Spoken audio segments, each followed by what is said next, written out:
Niining panahon nga ang putling ebanghelyo gihagit sa mga hiwi nga pagtulunan. Kinahanglan mo barog ang mga tinunan ni Kristo sa pagpakigbisog sa paglaban sa pagtuo nga makausa ug alang sa tanang panahon gihatag sa Dios ngadto sa iyang katawhan.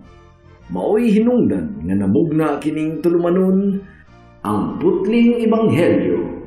30 minutos nga pagsabwag sa tinuod nga ebanghelyo kauban ni Pastor Jeremias Hangad. Ang putling ebanghelyo tulumanon nga gihatod kaninyo sa Unidos Community Bible Fellowship sa Unidos Plaridel, Misamis Occidental. Ang putling ebanghelyo, ang putling ebanghelyo, ang putling ebanghelyo.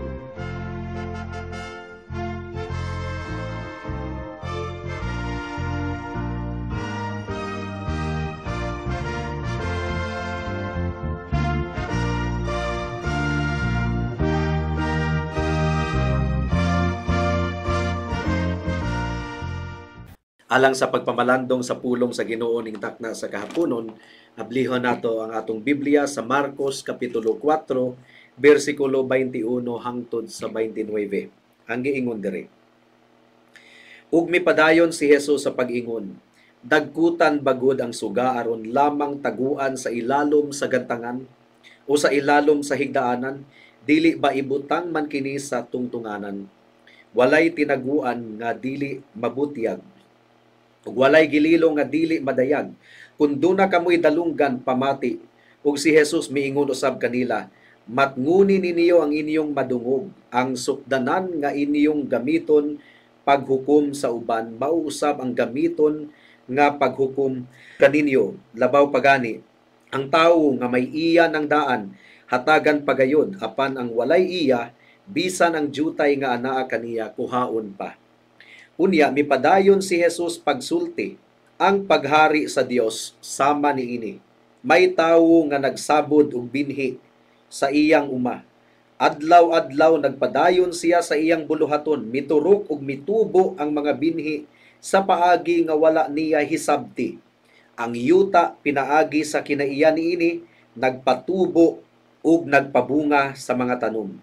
Maoy muuna ang linghod nga punuan, unya musunod ang iyang uhay, ug unya ang busok nga mga lugas, ug inig kahinog na galabon kini kay ting-ani naman. May the Lord bless the reading and hearing of His word.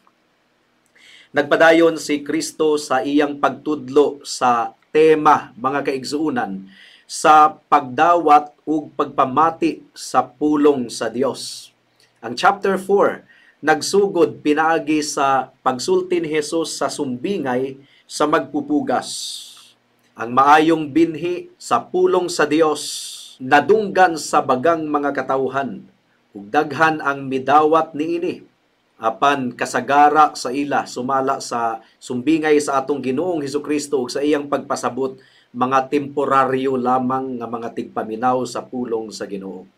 Ang maayong binhi sa pulong sa Dios wala nagpadayon, wala milambo ug nalawos kini, natuok, gumikan kay temporaryo lamang sila nga tigpaminaw. Apan, ang binhi nga nahulog sa maayong matang sa yuta, nahimong nagmabungahon.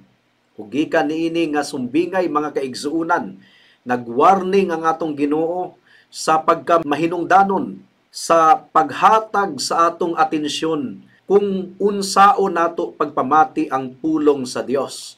Ang giingon sa Marcos kapitulo 4 bersikulo 24 hangtod sa 25, ang giingon diri, ug si Jesus miingon usab kanila, matnguni ninyo ang inyong madungog. So you see, nagpahimangno ang atong Ginoo nga matngunan kuno nato ang atong nadungog.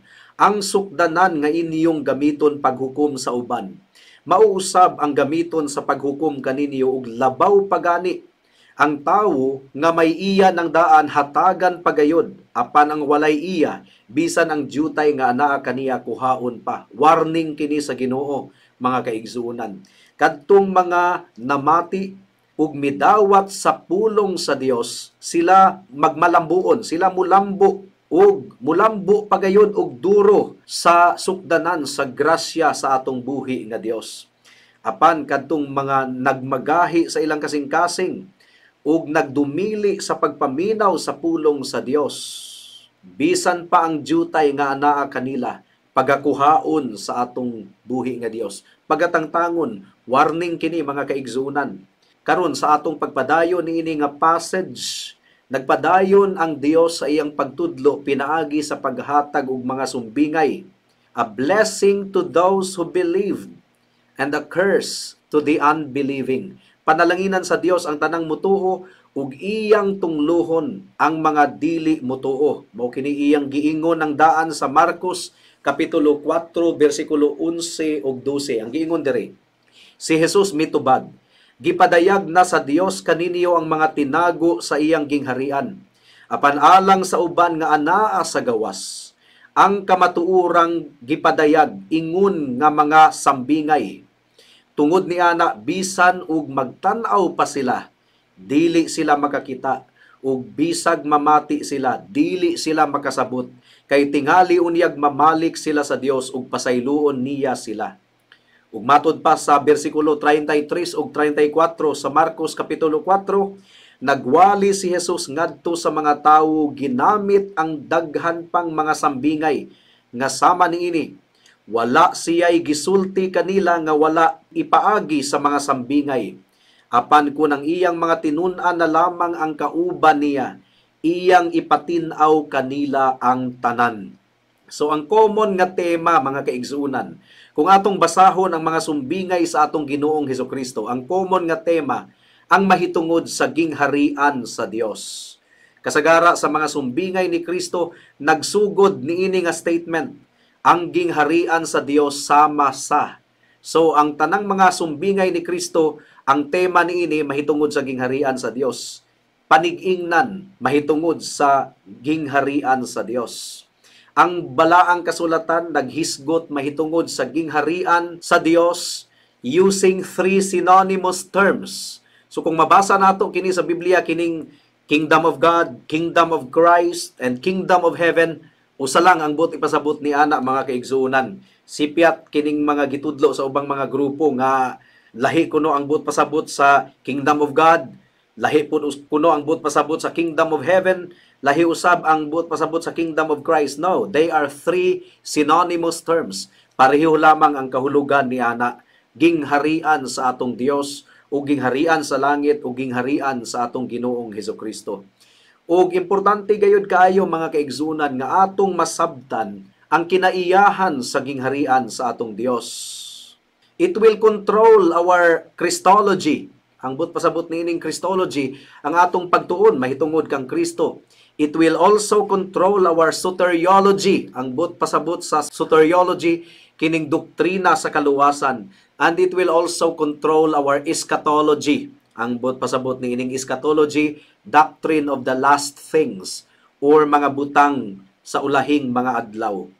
Ang gingharian sa Dios, nakabase kini sa pagdumala sa atong buhi nga Dios, sa iyang soberano or labing labaw nga pagmando. Mao kini ang buot pasabot sa gingharian sa Dios. Ug adunay 5 kabahin ang atong pamalandong ning takna sa kahaponon. Una, it is an independent reign.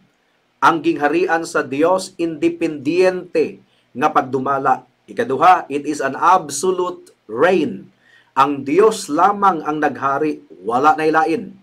Ikatulo, it is a current reality. Realidad kini sa atong kamulong nga kapanahunan. Ikaupat, it is a spiritual kingdom. Espirituhanon kini nga gingharian. Wala kitay makita nga literal nga palasyo sa atong Ginoong Hesukristo. It is a spiritual kingdom. Ang literal nga trono sa atong buhi nga Dios makita nato sa pagbalik ni Kristo. Ug ikalima nga bahin sa atong pamalandong, it is a progressive kingdom. Kanunay kining nagalambo, mulambo kini kanunay, nagatubo kini kanunay nga gingharian sa atong buhi nga Dios. Ato una nga itugyan kini sa atong buhi nga Dios ang atong pagpamalandong karon pinaagi sa pagampo, magampo ta. O Lord, lisod kini nga topic nga among pagahisgutan karon. Among gipangayo o Dios nga tabangan nimo ang imong ulipon sa pagbatbat niini ug hinaot nga andamo nimo ang kasing-kasing sa imong mga katawhan. Mao kini among giampo ug gipasalamatang daan sa ngalan ni Jesus. Amen. Unang punto, unsa ang kinaiyahan sa gingharian sa atong buhi nga Dios o gingharian ni Hesukristo? Una, it is an independent reign. Ambot pasabot niini mga kaigsuunan, ang kabubuton sa Dios mao ang nagdumala sa iyang gingharian. Wala kitay labot. Ang gingharian sa Dios, gimbutan sa Dios. Dili ang kabubuton sa tao, mao ang mupatigbabaw, kundili ang kabubuton sa Dios. Ang gingharian sa Dios, mga kaigsuunan, dili demokrasy. Dili pareho sa pagdumala sa Pilipinas nga ang mga Pilipino mubutar sa eleksyon. Ug ang boses sa mga Pilipino mao ang matuman, demokrasy. Ug kung dunay gibuhat nga dili maayo ang presidente ug ang kongreso, pwedeng i-impeach, pwedeng magwelga ang mga katawhan. Walay ingon ana sa gingharian sa Dios. The kingdom of God is not a democracy nga mag-eleksyon ang mga tao ug ang mudaog nga kabubuton mao ang tumanon sa atong buhi nga Dios. No. Ang gingharian sa Dios ilalom sa tibuok nga pagbulutan sa atong buhi nga Dios. Ang iglesia, mga kaigsuunan, dili demokrasy. Dili ang kabubuton sa mga miyembro ang matuman, kundili ang kabubuton sa pulong sa Dios. Mao nga ang simbahan, ang iglesia, mupasakop sa pulong sa Dios. Tunaan ang pulong sa Dios. Ug ang pulong sa Dios mao ang mugiya, mao ang magmando kung unsaon nato dumalaon ang iglesia sa atong buhi nga Dios. We don't vote on whether or not to obey God's word. Dili kita mag-eleksyon. Unsa man, mutugot ba kita? Sundon ba nato ang pulong sa Dios? Dili. No. Kinahanglan ang tanang mga miyembro sa iglesia sa Dios. Kinahanglan ang tanang mga katawhan musunod sa pulong sa Dios. Musugot sa pulong sa Dios. Mao nga ang tanang mga tawo nga rebelde, ugahi ug ulo sa adlaw sa paghukom, pagahukman sa Dios. Gumikan kay wala nagsulisit ang Ginoo sa ato ang pag-uyon. Musugot ba kita sa iyang pulong? Musunod ba kita o dili? Wala kitay laing choice, mga kaigsuunan, mga kahigalaan. Kinahanglan nga sundo nato ang pulong sa Dios. Gumikan kay pulong kini sa hari nga labing hataas gayod. God's rule is not rooted in any higher power beyond Himself. Wala na'y mas gamhanan pa kaysa Dios. Wala na'y mas authoritative pa kaysa Dios. Ang gingharian sa Dios, independent nga gingharian. Ug ang tanang mga tawo sakop sa gingharian sa Dios, kinahanglan nga mupasakop gayod. Mao nga ang tanang mga dili mupasakop pagahukman sa atong buhi nga Dios, because at the end of the day, ang kabubuton gihapon sa Dios ang matuman. Your kingdom come, your will be done on earth as it is in heaven. Dili kini eleksyon, mga kaigsuunan. Your kingdom come, your will be done. Ang kabubuton sa Dios mao gayud ang matuman. Ikaduhang punto, unsa ang kinaiyahan sa gingharian sa Dios? It is an absolute reign. Kung atong pagahisgutan kining pulong nga absolute, wala nay gibahinan pa sa Dios sa iyang autoridad. Siya lamang gayud ang galingkod sa iyang trono. Walay miapil og lingkod kauban kaniya nga equal kaniya. No. Ang Dios lamang gayud ang naghari ug wala nay lain. Ug ang paghari sa Dios ug ang iyang pagbulutan absolute. Ang Dios mao ang nagmugna sa balaod.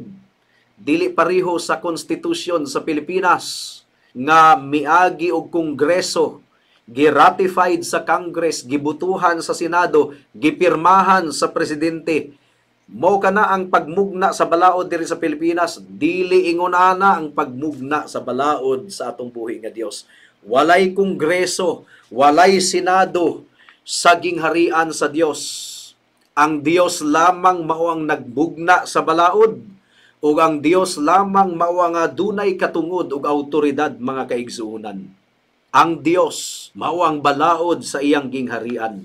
Ang kinaiyahan sa Dios mao ang nagdumala. Wala nahisakop ang Dios sa balaod sa uban. Ang balaod lamang sa Dios mao ang matuman. There is no law outside our God. Ang Dios adunay gahom ug adunay awtoridad nga tumanon ang iyang kabubuton. And although ang kabubuton sa Dios, ang iyang paghari absolute, mao kini ang good news mga kaigsunan, dili abusado nga hari ang atong Dios. Bisan pa og absolute ang iyang awtoridad, dili siya abusado nga hari. Siya usa ka maayo kaayo nga hari. Nagatiman siya sa iyang mga katawhan. Although it is absolute, it is not arbitrary. The kingdom of God is a legal kingdom. It is a kingdom of law. Adunay gipahamtang ang Dios nga balaod ug dili na kana mausab nga balaod, dili arbitrary. Gumikan kay ang Dios walay kausaban. Mao nga ang sala kaniadto, sala gihapon karon. Dili ingon og uso na mangguna karon. Kining mag-ipon ng daan bisag wala pay kasal. Sa una dili madawat pero karon manggod kay gahi na, lahi na manggod karon. So nadawat na sa atong katilingban. Nadawat sa atong katilingban. Pero sa atong buhi nga Dios, dili gayud kana madawat mga kaigsunan. Gumikan kay ang Dios walay pagkausab. Ang duha ka lalaki nga magtipon, isip managtiayon, kaniadto dili madawat karon gidawat na sa katilingban. Sa atubangan sa Dios, dulumtanan gihapon mga kaigsunan. The eternal kingdom of God, ang pagbulutan sa Dios, ang iyang gingharian, ang iyang pagmando absolute. Dili kini ma-ratified, dili kini ma-amend, dili pareho sa Pilipinas nga posible nga duna kitay constitutional change or constitutional amendment. Ikatulo, unsa ang kinaiya sa gingharian sa Dios? Ang gingharian sa Dios, realidad kini sa kamulong nga kapanahunan. The kingdom of God is a current reality. Si Hesukristo naghari karon, naglingkod karon, dili ingon og maghari pa. No, naghari na si Kristo sa atong kapanahunan karon. Naghari siya sa iyang iglesia, naghari siya sa tibuok kalibutan. Ang gingharian sa Dios, eternal nga gingharian, walay katapusan. And in a sense, mga kaigsuunan, ang gingharian sa Dios sukad pa kaniadto hangtod karon. Bisan pa sa wala pa matawo si Kristo, naghari na ang Dios. Ang pagbulutan sa Dios, ang iyang dominion, wala gayoy maka-question niini.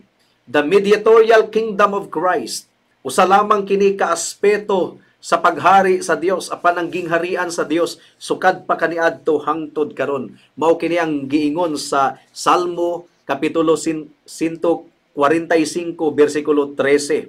Ang giingon diri, ang imong gingharian walay katapusan ug maghari ka hangtod sa kahangturan. Praise God. Naghari ang Dios hangtod sa kahangturan. The eternal kingdom took on a new and clearer manifestation sa unang pag-anhi sa atong Ginoong Hesukristo. Mao kini ang giingon sa Matthew chapter 3 verses 1 and 2. Ang giingon diri, niadtong panahona miadto si Juan nga magbubunyag didto sa dapit nga awaaw sa Judea ug nagwali nga nagingon, hinulsuli ug biyai ang inyong mga sala kay hapit na maghari ang Dios. Ambot pasabot nining hapit na maghari ang Dios, hapit na mo manifest ang mas tinaw nga pagdumala sa atong Dios pinaagi sa atong Ginoong Hesukristo. Pero sukad pa kaniadto hangtod karon naghari na ang Dios. Mao kini ang buot pasabot sa giingon ni Juan Bautista nga hapit na maghari ang Dios. Dili buot pasabot nga wala pa siya naghari kaniadto ug karon lang naghari. No. Naghari na ang Dios sukad pa kaniadto, pero ang pag-anhi ni Kristo mas tinaw nga manifestation sa gingharian sa atong buhi nga Dios. Mianhi si Kristo to establish His kingdom in a much clearer way. Ug sa pagkayab ni Kristo didto sa langit, milingkod siya sa tuong kamot sa Dios Amahan ug naghari hangtod karon. Mao kini ang giingon sa Efeso kapitulo 1, bersikulo 20 hangtod sa 22. Ang giingon diri, kining gahuma nga ania kanato mao ang iyang gigamit sa pagbanhaw ug pagpalingkod kang Kristo sa iyang tuod didto sa langit. Didto naghari si Kristo labaw sa tanang mga hari ug sa mga anaa sa gahom ug sa mga namunuan ingon man sa mga pangulo. Labaw gayod siya sa tanan, dili lamang niining panahuna kundili sa umaabot usab.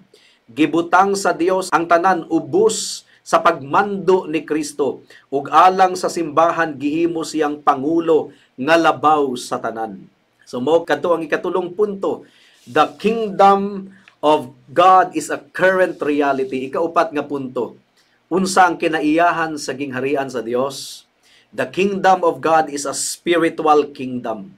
Ang gingharian sa atong Dios is spiritual. Wala kitay makitang malakaniyang pala sa atong Dios nga naglingkod si Jesus sa literal nga trono. Although sa pagbalik ni Kristo makita nato nga mulingkod siya sa puti nga trono. But right now, giun sa pagmando ni Kristo sa iyang gingharian dinhi sa kalibutan ug sa langit, it is a spiritual kingdom. It is not an earthly kingdom. And although it is a spiritual kingdom, bisan pa og spiritual kini nga gingharian, aduna kitay makita nga mga literal nga mga katawhan nga sakop sa gingharian sa Dios. Ang mga giluwas o gibag-o sa Dios, ang mga gipasaylo, ang mga gitubos. Ang Dios nagahari sa ilang kasing-kasing. Mao nga ang tinuod nga mga giluwas ni Kristo ug nahimong lumulupyo sa iyang gingharian aduna gayoy kabag-uhan sa ilang kinabuhi. Ang mga lumulupyo sa gingharian sa Dios mao ang tinuod nga mga magtotoo. Gibag-o ang ilang kasing-kasing. Gumikan kay ang pagkatawo pag-usab, ang pagbag-o sa kasing-kasing mao ang requirement aron mahimong miyembro sa gingharian sa Dios ug walay laing makabuhat niini kundili ang atong Dios mismo. Therefore, sa atong kaliwasan sukad sa sinugdan hangtod sa katapusan, ang tanang dungog ug himaya anaa lamang sa atong buhi nga Dios. Mao kini giingon sa Juan kapitulo 3 bersikulo 3. Ang giingon diri, si Jesus mitubag, sultihan ko ikaw, walay makakita sa gingharian sa Dios gawas kun siya matawo pag-usab. Ug unsaon nato pagtawo pag-usab? Trabaho kini sa balaang espiritu. Wala kitay gahom nga ipakatawo nato ang atong kalag pag-usab. Ang Dios mao ang misteryoso nga nagdugang og mga lumulupyo sa iyang gingharian. Dili nato makita ang pagpanglihok sa Ginoo sa kasing-kasing sa mga katawhan, pero ato kining mamatikdan mga kaigsuunan. Dili nato makita kung giunsa pag-opera sa Ginoo ang atong kasing-kasing nga bantok o gihimo kining kasing-kasing nga unod. Apan makita nato ang ilhana niini sa kinabuhi sa mga katawhan nga gibag-o sa Dios. Mao kini ang giingon sa Juan kapitulo 3 bersikulo 8. Ang giingon diri, ang hangin muhuros bisan asa kini buot mo padulong. Madungog mo ang paghuros niini apan wala ka mahibalo diin kinigikan o asa kini padulong. Sama usab niini ang tanan nga matawo pinaagi sa espiritu. So mao kadtong ikaupat nga punto. Ang ikalima ug katapusan nga punto. Ang gingharian sa Dios, it is a progressive kingdom. Nagatubo kini kanunay. Nagalambo kini kanunay. It will fill the whole earth. Kini nga gingharian madaugon nga gingharian. Ang kadaugan sa gingharian sa Dios bulag sa kondisyon sa atong kalibutan karon bisan pag unsay mahitabo sa kalibutan. Ang gingharian sa Dios nagmadaugon kanunay. Christ is sovereign over all things. Ug ang kabubuton sa Dios mao gayod ang matuman, dili mapugnan ni Satanas ang gingharian sa Dios. Sa atong pagpadayon sa bersikulo 26 hangtod sa katapusan, nagdugang ang Dios og duha na usab ka mga sumbingay, ug ang pagsugod sa Dios sa iyang bag-ong sumbingay, miingon siya, the kingdom of God is like, or sama niini ang gingharian sa Dios. So gipadayon lang sa Dios ang iyang sumbingay sa magpupugas nga mahitungod kini sa pagpaminaw ug pagdawat sa pulong sa Dios. Ang uban mudawat niini, ang uban mo reject niini. Now unsaon man kini nato pagpasabot? With salvation, mga kaigsunan, we find both God's sovereignty and human responsibility. Sa sumbingay sa magpupugas nga gihatag sa atong Ginoong Hesukristo, aduna kitay duty ug responsibility nga maminaw gayud sa pulong sa Dios. Magmatngon kita sa atong napaminawan, and that stresses the human responsibility. Kinahanglang dawato nato ang pulong sa Dios sa atong kasing-kasing. Mao kana ang atong katungdanan, mao kana ang atong responsibilidad. Mutubo ang pulong sa Dios kung ato kining dawaton sa atong kasing-kasing. This is the Lord's focus sa iyang giingon sa bersikulo 24 ug 25. Ang giingon diri, ug si Jesus miingon usab kanila, matnguni ninyo ang inyong madungog, ang sukdanan nga inyong gamiton paghukom sa uban, mauusab ang gamiton sa paghukom kaninyo, ug labaw pagani. Ang tawo nga may iya ng daan hatagan pagayod, apan ang walay iya, bisan ang jutay nga anaa kaniya, kuhaon pa. Mao kini ang aspeto nga atong i-focus sa evangelism. Hagito nato ang mga katawhan nga mamati, maghinulsol ug mudangup kang Kristo. Hagito nato ang mga katawhan nga mudawat sa ebanghelyo. Parihong paghinulsol ug pagtuo gipangayo or gisugo sa balaang kasulatan. The gospel must be obeyed. Mao kini ang giingon sa Roma kapitulo 10 bersikulo 16 hangtod sa 17. Apan wala mudawat ang tanan sa maayong balita. Si Isaias miingon, Ginoo, kinsay mituo sa among giwali? Busa ang pagtuo nagikan sa pagpamati sa mensahe ug ang nabati nagikan sa pulong ni Kristo. Sa evangelism or pagsangyaw, mga kaigsunan, ang focus nato ang human responsibility. Sa tinuod lang sa kaluwasan, adunay butang nga atong mahimo ug kinahanglan gayud nga atong buhaton. Paghinulsol ug pagtuo kang Kristo, apan adunay mga butang nga dili gayud nato mabuhat. There are some things nga anaa lamang gayud sa kamot sa atong buhi nga Dios. Matod pa sa unang Korinto kapitulo 3 bersikulo 6. Ako ang nagpugas sa binhi, si Apolos ang nagbisbis sa tanom, apan ang Dios mao ang nagpatubo niini. Dili importante ang nagpugas ug ang nagbisbis, kundili ang Dios nga siya man ang nagpatubo sa tanom. Sa kaluwasan, aduna gayoy dili nato mabuhat. Ang Dios lamang ang nagapahumok sa kasing-kasing sa mga tao. Ang Dios lamang ang nagatandog sa kasing-kasing sa mga tao. Ang atong mabuhat mao lamang ang pagsangyaw ug paghagit sa mga katawhan nga maghinulsol ug mutuo sa atong buhi nga Dios. Apan ang nagpahumok sa kasing-kasing sa mga katawhan, ang Dios lamang gayon. Mao nga ang paglaom nato, mga kaigsuunan, nga magmabungahon ang atong pagwali diri sa kahanginan, nga ang Dios mo lihok sa kasing-kasing sa mga katawhan, magmugna og milagro, pahumukon ang gahi nga kasing-kasing aron sila maghinulsol ug modangup kang Kristo.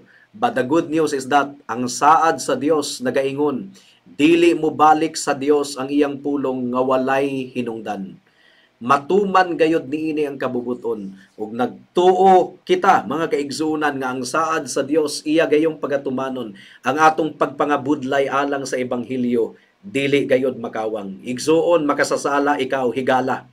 Pag hinulsol sa imong sala, dili ka makaluwas sa imong kaugalingon. Salig sa dugo ni Kristo, salig sa iyang pagkamatarong. Kung ikaw mudangup kaniya, ang iyang pagkamatarong isuloob kanimo ug ang iyang dugo itabon sa tanan nimong mga kasalanan ug ikaw iyang pasayloon ug luwason. Buhata kini karon dayon kay basin ug ugma, ulahi na ang tanan. Magampo kita. Salamat o Dios sa mensahe nimo ning takna sa kahaponon. Among gipangayo o Dios ang bunga niini.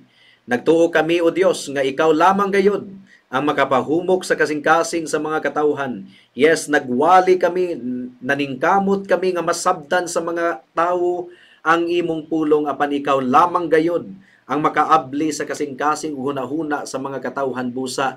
Anaa lamang kanimo nga mong pagsalig ug ang kaluwasan, ang himaya niini Anaa lamang gayud kanimo, ibalik namo kanimo ang tanang dungog ug himaya o Dios. Mao kini among giampo ug gipasalamatang daan sa ngalan ni Jesus. Amen. Alang sa dugang nga mga pangutana, mahimong mo text kang Pastor Jeremias hangad sa 0935 744 3030.